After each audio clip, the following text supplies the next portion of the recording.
The monarchy provides, with the Constitution, a degree of long-term stability that is actually quite hard to come by any other way. Princess Anne has devoted decades to defending the crown, its estates, and the enduring legacy of the monarchy.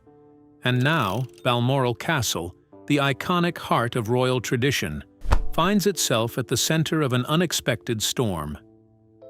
Camilla's daughter has reportedly been drawn into a court battle over what some describe as an illegal takeover. Could this be the trigger for a full-blown palace crisis? Did Camilla's family truly cross the line, or is the situation being exaggerated? Share your thoughts in the comments below, and don't forget to subscribe to uncover even more hidden royal secrets. The silent guardian of Balmoral? What makes one royal figure command such quiet authority when questions of legacy begin to surface? To understand why attention often turns to Princess Anne, one must look beyond titles and into a life shaped by discipline, memory, and an unshakable sense of duty. Born on August 15, 1950, Anne Elizabeth Alice Louise grew up not merely as a daughter of Queen Elizabeth II, but as someone deeply rooted in the traditions that define the monarchy itself. While others within the royal circle have stepped back or shifted paths in recent years, Anne has remained constant. Her presence is not loud, yet it is impossible to ignore. Completing hundreds of official engagements each year, she has built a reputation as one of the most dependable figures in public life. There is no appetite for distraction, no patience for unnecessary attention. For her, the role is clear. Service comes first, and everything else follows. But the conversation becomes more intense when it reaches Balmoral. Set in the vast Scottish Highlands, this estate is far more than land or stone. It carries the weight of personal history. Long before it became a topic of public debate, Balmoral was where Anne formed some of her earliest memories, riding horses across open fields, sharing quiet summers with her mother, and learning what it truly meant to belong to something larger than herself. The significance of that place deepened on September 8, 2022, when Queen Elizabeth II passed away within its walls. For Anne, that moment did not simply mark the end of an era. It reinforced a connection between duty, family, and place that cannot easily be separated. Balmoral is not just remembered, it is felt. In recent times, however, subtle shifts have drawn attention. Decisions to open parts of the estate for public visits in 2024 and 2025 introduced a new layer to its story. For some, it was a step toward accessibility. For others, it raised quiet questions about tradition and boundaries. Anne, known for her firm principles, is believed to view such changes with careful consideration rather than open approval. Adding to this evolving picture is the growing involvement of extended family members in royal properties. As new faces appear in spaces once defined by long-standing customs, a natural question emerges: where should the line be drawn? For Anne, the answer is unlikely to be spoken loudly. It will be reflected instead in her actions, her posture, and her unwavering belief that the monarchy is not something to be reshaped lightly. In a world where change often comes quickly, Princess Anne stands as a steady force, watching, weighing, and, when necessary, drawing that line with quiet precision.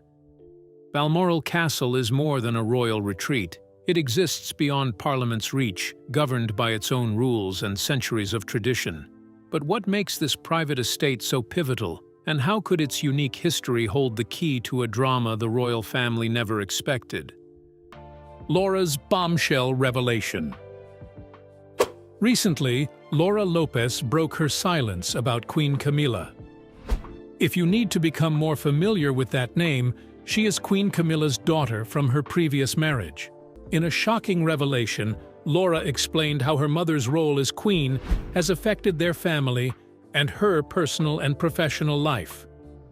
According to Laura, being Camilla's daughter, a woman initially seen by many as a royal outsider, has not been as easy as it appears. While raised outside the royal spotlight, Laura grew up reading media reports that referred to her mother as the infamous third person in the marriage of Prince Charles and Princess Diana. To the breakdown of your marriage. Well, there were three of us in this marriage, so it was a bit crowded. Laura revealed that this media portrayal haunted their family life and deeply affected Laura, who was often caught between public perceptions and a different private reality.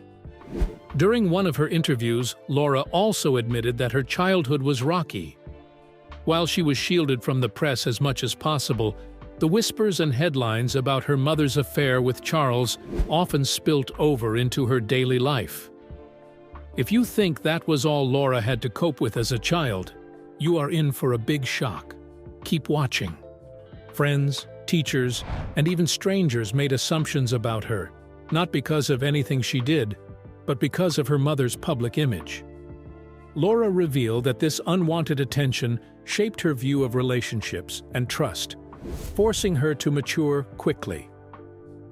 Even as a teenager, she could sense the tension between her mother's private devotion to King Charles and the public rumors surrounding her actions.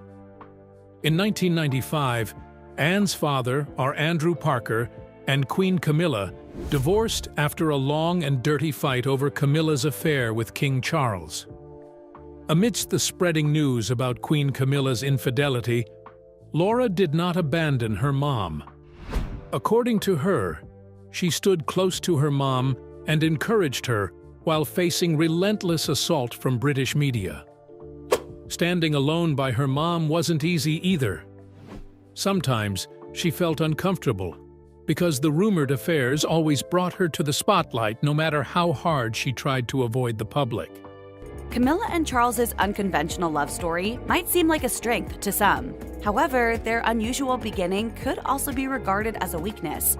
As Laura got older, the royal family's problems became a more significant part of her life.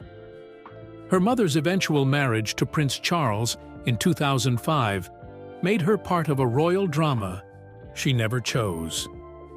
Unlike her stepbrothers, Princes William and Harry, who were born into royal life, Laura was thrown into it as an adult with little time to prepare.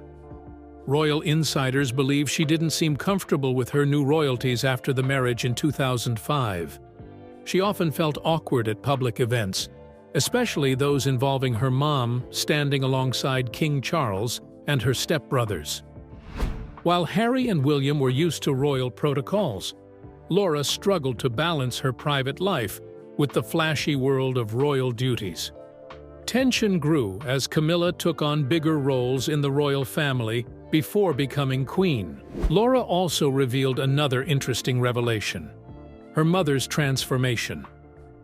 According to her, she was shocked at how quickly people's opinions of her mother changed. At first, Camilla was criticized by the British public and the media, but over time, she was accepted as an essential royal figure. This change, however, had a downside. Laura felt that fixing Camilla's public image often came at the cost of their family's privacy. Despite this, she admired her mom's journey from Duchess of Cornwall to Queen Camilla, praising her strength and dedication. It's worth noting that people were curious about how the British public reacted to Laura speaking openly about her experience. You'd be interested to know how the British public received Laura's decision to talk openly about her experiences. Prince Charles and Camilla Parker Bowles have been married since the mid-2000s, and although we now know of Camilla as the Duchess of Cornwall, she once lived a more ordinary life as a married mother of two. While some saw Laura's decision to speak out as a brave move that shed light on lesser-known truths about the Queen, others criticized her for airing private family matters. Her rocky adjustment to royal life was the most fascinating among the surprising details she shared. Unlike her stepbrothers, Harry and William, who were born into royalty, Laura's journey was anything but easy. How did she eventually find her place in the royal family? And how did she manage her relationship with Harry and William? This is probably the most interesting part of the video. Prepare to get blown by the explosive revelations ahead. A royal Christmas turns toxic. What should have been a cheerful, cozy pre-Christmas gathering at Sandringham transformed into a night none would soon forget. A gathering that began with twinkling lights, soft laughter, and the delicate clinking of crystal glasses, but ended with tension so thick it seemed to settle over every gilded surface. Guests had arrived expecting the usual warmth of royal tradition, polite conversation, seasonal music, and the quiet charm of a family accustomed to centuries of ceremony. Yet beneath the polished smiles and festive decorations, something far more dangerous was quietly brewing. It began innocuously enough. Children darted between tables, servants moved silently to replenish champagne flutes, and the scent of pine mingled with the faint aroma of freshly baked mince pies. Laughter bubbled from one corner of the room. Yet for those who knew how to look, a subtle shift was already in the air, a chill that no winter fire could warm. And then Laura Lopes stepped forward. Her words were quiet, almost conversational, yet each syllable carried the weight of sharp-edged intent. Directed at young Princess Charlotte, the insult was masked in a casual tone, delivered with the faintest trace of a smile, as if it were meant to pass unnoticed. But it was unmistakably cruel. The room seemed to hold its breath, and even those standing at the far end of the hall could feel the sting. A silence fell, so sudden and complete that it felt as though the clock itself had stopped. In an instant, the festive calm that had blanketed Sandringham dissolved, replaced by tension that radiated through the grand halls like a warning pulse. Guests who had been mingling politely froze mid-step. The orchestra softened its notes, uncertain whether to continue. Servants paused, trays of glasses momentarily forgotten in their hands. And somewhere behind the scenes, palace aides felt the ripple of alarm, the kind reserved for incidents that could not simply be smoothed over with a polite apology or the passing of champagne. What was remarkable and terrifying was how subtle yet devastating the act was. Laura's insult did not scream, did not demand attention, yet it pierced the delicate veneer of the evening. It revealed fractures in the royal circle that had long been carefully concealed. In that moment, Charlotte's innocence collided with the harsh reality of palace politics. And through it all, an invisible alarm began to spread. An alert felt not in sound, but in instinct, sensed by those who had spent lifetimes reading the unspoken language of power. By the time the room slowly exhaled, the damage had already been done. What should have been laughter and holiday cheer had become a quiet battlefield, the first salvo in a confrontation that would ripple far beyond the glittering walls of Sandringham. A night that should have been filled with merriment for Charlotte was spoiled by an insult from Laura Lopes. But who was there to witness it firsthand?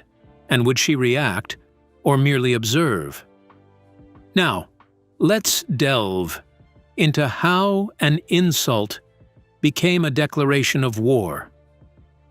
When the palace's most disciplined royal finally speaks, here's what you need to understand about Princess Anne. She is the royal family's most private member, the hardest working, the least interested in media attention. She has spent decades following one unbreakable rule: never feed the media machine. So when Princess Anne decides to break her own rule, when she chooses to step into the arena she has avoided her entire life, you have to ask yourself, what could be so severe that silence is no longer an option? The documentary's title wasn't subtle. It wasn't diplomatic. It was direct, an investigation into claims, behaviors, and incidents remembering their bravery, courage, and sacrifice that the palace has allegedly kept private for years. And the opening line set the tone immediately. The real Meghan bears no resemblance to the image she has presented and continues to present to the public. Think about that statement. This isn't Anne saying, "We had disagreements," or "It was difficult." This is Anne saying, "You have been shown a performance, not a person, and I'm about to prove it." Within hours of the broadcast, the shockwave moved faster than any palace statement ever could. Headlines didn't crawl. They detonated, not with speculation, but with 3 specific questions that sounded less like tabloid bait and more like the beginning of an investigation. What exactly did Meghan do behind palace walls? Why did Princess Anne stay silent for so long? And what was so severe that it forced the most disciplined royal to finally go public? From words to symbols.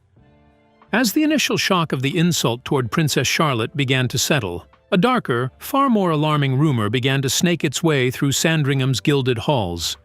Guests whispered cautiously, glancing over their shoulders, as word spread that Laura Lopes had not merely spoken out of turn, she had gone further. She had handled one of Diana's most sacred possessions, the Cambridge Lover's Knot tiara, and worse still, she had worn it. At first, disbelief rippled through those who heard the claim. Surely no one would dare cross such an unspoken line, a boundary enshrined not only by etiquette, but by decades of royal protocol. The Lover's Knot tiara was more than a piece of jewelry. It was a crown of memory, grief, and legacy, inextricably tied to the late Princess of Wales. To touch it without consent was to violate history itself. To wear it without sanction was to make a bold, almost audacious claim. A step into the shadow of Diana, a whisper of ownership over her memory. It soon became clear that this was not a public engagement, nor a sanctioned appraisal meant to honor the crown or the late princess's estate. No, evidence suggested something far more secretive, a private try-on, hidden away from prying eyes and all protocol. A photograph, leaked discreetly by a palace insider, confirmed it. Laura Lopes stood in a private room, the tiara balanced delicately on her head, a triumphant smile playing across her features. It was an act of brazen audacity, a private trespass that was anything but innocent curiosity. For those who knew the palace's inner workings, the implications were seismic. This was not mere disrespect. It was a symbolic theft, a quiet yet deliberate challenge to centuries of tradition, a direct affront to the memory of one of the most beloved figures in modern history. In that one moment, Laura had attempted to insert herself into Diana's world, to step into the princess's shadow and claim a space she had never rightfully earned. The atmosphere within the palace thickened with tension. Eyes flicked toward Anne, who had watched the earlier insult in silence. The quiet sentinel now had all the proof she needed, evidence that a sacred boundary had been crossed. The insult to Charlotte had been the spark, but this private appropriation of Diana's tiara, was the fuel threatening to ignite a firestorm. It was a challenge that could not be ignored, a transgression that demanded action, not words. In the cold, candlelit halls of Sandringham, a quiet but powerful truth began to emerge. History, respect, and legacy were under threat, and the person entrusted to protect them was already preparing to act. The stage was set for a reckoning that would leave no one untouched and no symbol unguarded. Princess Anne discovered that Laura was wearing the tiara meant for Diana. But what story does this tiara carry? And could Laura truly fit into the legacy it represents? Now let's uncover Diana's timeless symbol of heritage, identity, and unbroken legacy. The sting. It did not take long for word of Laura's comment to spread among the guests. At first, it moved like a murmur, but it soon became the gossip in conversations held in corners of the castle. Within hours, details of Laura's comment slipped into the ears of attendees with close ties to the press. Though no one dared go on record, the whispers reached the broader public domain and headlines began to circulate. The reaction was immediate. Many ordinary Britons were outraged, and social media erupted with defenders of Princess Anne, praising her decades of service and condemning Laura's words as disrespectful. Newspapers ran profiles of Anne's tireless charity work, subtly reminding readers that she had earned every ounce of respect. But not all voices sided with Anne. A small group of people saw Laura's point and argued that Anne's style of low glamour service belonged to an older generation. To them, William and Kate represented the relatable future. For Anne, the sting was not in the headlines, it was in the source. She had endured decades of public critique with unflinching calm, but hearing such a remark from within her extended family was different. The criticism felt more personal, more piercing. And then there was William. Watching his aunt absorb the sting with such dignity only fueled his anger. For him, even though Anne's silence was noble, silence in the face of disrespect was not enough. He believed someone who could not be ignored had to stand up for her. But the question is, would he be that person? The public encounter. As weeks went by, the public continued to observe the interactions between William, Anne, and Laura. They saw official smiles appear in photographs and saw hands being shaken at engagements. But beneath it all, the wound remained. The first true test came at a glittering London charity gala, a high-profile evening hosted to raise funds for children's hospitals. The event was supposed to be a showcase of unity, the king's family standing together for a noble cause. Yet for those who knew the story, anticipation hung heavy in the air. Would William and Laura cross paths? And if they did, would the tension spill out in front of flashing cameras? The grand ballroom glittered with chandeliers, and the soft hum of orchestral music floated over the crowd. Guests in evening gowns and tailored suits mingled, champagne flutes in hand. Photographers crowded outside, their lenses ready to capture every smile and glance. When William and Catherine arrived, the energy was no longer the same. Applause broke out, flashes lit the night sky, and whispers followed them as they entered. William, tall and composed, looked every inch the heir to the throne. Catherine, elegant in a deep sapphire gown, charmed the crowd with a single smile. Together, they showed the grace and stability the monarchy wished to project. But for William, beneath the calm exterior, there was unease. He knew Laura was present. He had seen her name on the guest list and had braced himself for the inevitable encounter.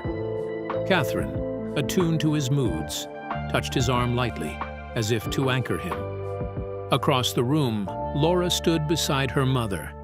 Camilla's protective presence was obvious, with her hand resting gently but firmly on her daughter's elbow, guiding her through conversations and keeping her close.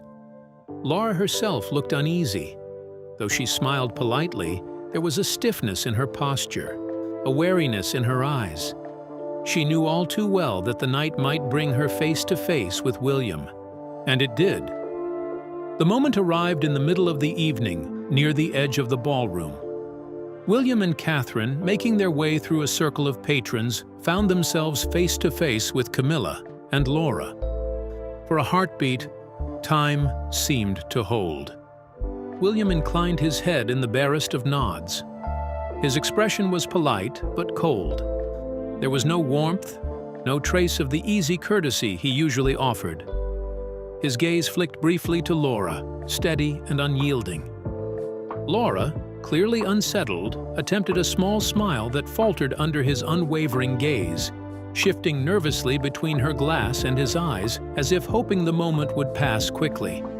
The silence between them stretched too long. Nearby guests noticed their conversations faltering as they sensed the chill. The air thickened with unspoken words, and the gala's polished elegance seemed to crack at the edges.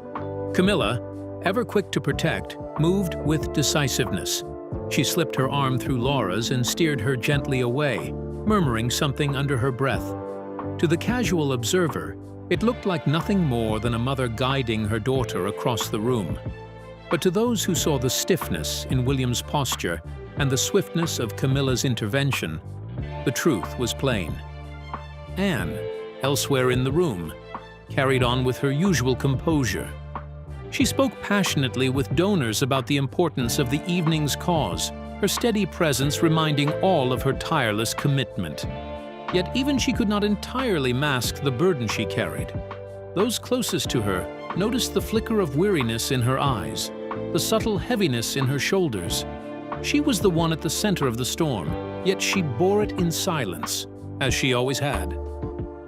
By the end of the night, the gala had raised impressive sums for charity. But behind the scenes, another story had taken root. Guests whispered about the brief, frosty exchange. Journalists who caught wind of the tension pieced together what they could. And by morning, headlines would hint at division without daring to state it outright. For William, the evening confirmed what he already knew. The wound had not healed. It had deepened. And now, with whispers threatening to spill into a full-blown scandal, it was clear to King Charles that the matter could no longer be left to fade on its own. The question was no longer if he would intervene, but how. Could the king bring his fractured family together at a table, or would his attempt at mediation only expose the cracks further? Laura's future outlook. According to family sources, Laura is frustrated by how the British press has always found ways to make her life public. During an interview, she lamented that every significant event in her life, from her marriage to Harry Lopes, a former model and now businessman, to the births of their children, has been closely watched and reported by British tabloids. That is not all. She also expressed frustration that her achievements are often overshadowed by her mother's past and the controversies surrounding the royal family. Laura desires a more private life, away from the constant media attention. Laura's connection to the royal family has sometimes also affected her friendships. Laura admitted that she often feels pressured to justify herself professionally, and as an individual who wants to be recognized for her own merits, not just her mother's history. There is another interesting revelation you don't want to miss. Do you know that Queen Camilla's royal duties almost killed her relationship with Laura? Laura understands her mother's sacrifices. However, Queen Camilla's decision to fully embrace royal duties brought a sense of distance and deprived her of the simpler days they shared. Despite these challenges, their bond remains strong, rooted in a deep love and understanding. According to Laura, she has made a conscious effort to protect her children, Eliza, Gus, and Louis, from public attention. In 2011, Eliza had the unique honor of being a bridesmaid at the wedding of Prince William and Kate Middleton. This was a big moment for Eliza, as she was part of one of history's most watched royal weddings.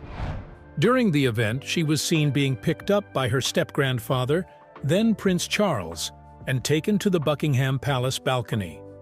They waved to the thousands of people gathered there to celebrate the occasion. Although Eliza gained a brief public attention during that period, Laura has generally kept her children away from royal events and public appearances. She plans to give them a normal upbringing, away from the pressures of royal life. According to royal watchers, Laura has a lot of concerns about how their connection to Queen Camilla and King Charles III might affect their lives as they grow. She wants them to commit to their individuality and resilience, and pursue their interests and passions without any alignment with their royalties. With her recent public revelations, many are keen to watch what Laura does next. There are rumors in some British circles that King Charles plans to give a royal title to Laura and her brother. But Tom has already addressed these rumors during the coronation of King Charles. Tom and Laura said they would not be given royal titles or money. In Laura's words, "You won't see us with big estates, or being called the Duke or Duchess of whatever. No, that would be awful." This is coming after she closed some of her other business interests. On the business front, things don't seem very smooth for her now. Many outlets also reported that she attended the 2024 Royal Ascot with her mom. Laura is dressed in a navy dress and a feathered hat, just like her mom's elegant style. The family event shows Laura's growing visibility in royal engagements. Laura, her husband Harry, and their children. Eliza, Gus, and Louis remain active in royal life despite often staying out of the limelight. We can safely conclude that they are cautious, but not too far away. Recent media reports suggest that Laura had to close her fashion boutique, Mojo and McCoy, in the home counties after facing challenges in the retail industry. Laura and her husband, Harry, opened the boutique 8 years ago with friends, including Laura's sister-in-law, Mima Lopes, Chanel McCoy, the wife of horse racing legend Sir Tony, and Emily Hambro. The boutique is located in Hungerford, Berkshire, and was initially set up hoping to make a fortune. Laura even once boasted that the area had a lot of money, and Harry believed it could succeed. However, the store has now been forced to shut down. A spokesperson confirmed that Mojo and McCoy was scheduled for closure. Although the spokesperson added that Laura hoped to relocate the shop to a better area, those plans didn't work out. The boutique had stocked high-end brands, including jewelry designer Catherine Zoraida, popular with Princess Kate, Samantha Cameron's clothing label, Seafin, and Alice Goldsmith's children's line, Dottie Dungarees. Several British media outlets report that she will also seek King Charles's help before launching any new venture. A source has claimed that Queen Camilla's daughter is very much impressed by the King's way of handling tough situations, and she may take an important piece of advice from him before launching any new business. No matter where she shifts the plot of her future, one thing is sure. Laura's attempts to separate her legacy from the royal family may never come to fruition, particularly now that she is serving as her mother's right-hand person on royal duties. She doesn't want to play a prominent role in the palace. According to British royal traditions, she has no official duty. For the time being, she would like to continue to serve her mother in a private capacity.